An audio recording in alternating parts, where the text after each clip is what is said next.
So this is from the Reddit subreddit, commercial real estate.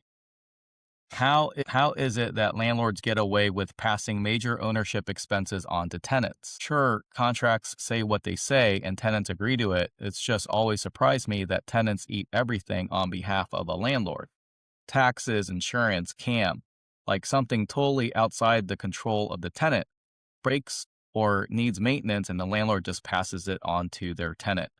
Am I the only one that finds that crazy? Can someone provide legitimate reason other than they contractually agreed to it as to why this is the norm? So I'm going to ask ChatGPT, see what they say, and I will comment on that answer. So, in commercial real estate, it boils down to the structure of the deal. Here's why tenants often agree to it: transparency and predictability.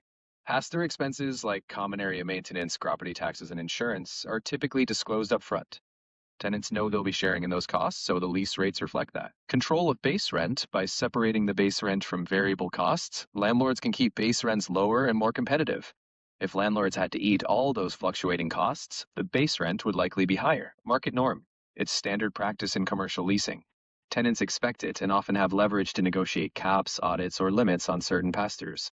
Choice and competition: tenants agree because they have options. If one landlord structure is too heavy-handed, tenants look elsewhere. When they sign, it's because the overall deal still works for them. In the end, it's about the balance of risk and cost. Tenants often accept these terms as part of the market reality, while of course negotiating as much as they can. All right, so you heard the answer from ChatGPT. I think some of it's true. They're basically saying, look, it's market forces, tenants agreed to it, it's customary, there's other choices if they can go somewhere else, whatever. I don't know if I agree 100% with that. I've been in commercial real estate 25 years, and the way I explain it is that if you're signing a 5-year lease with five-year options, or a 10-year lease with five-year options, you basically have control of the space for 20, 30 years. And that's a lot of the cases with these tenants.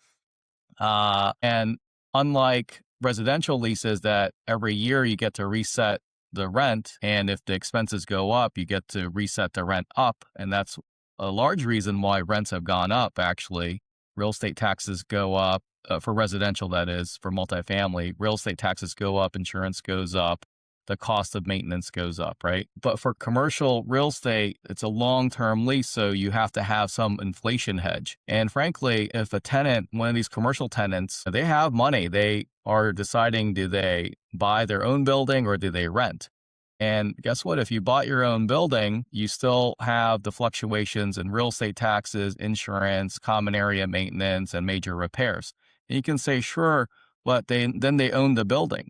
Yeah, that's true. But then they would be investing in real estate. And a lot of these retailers, they make a lot more ROI, or a lot more money on their capital in their own business. The return on capital of a restaurant, if it's done well, is greater than that of real estate. So that's why a lot of these retailers say, hey, if I have $1 million, do I open up another store or do I buy real estate with it that I occupy?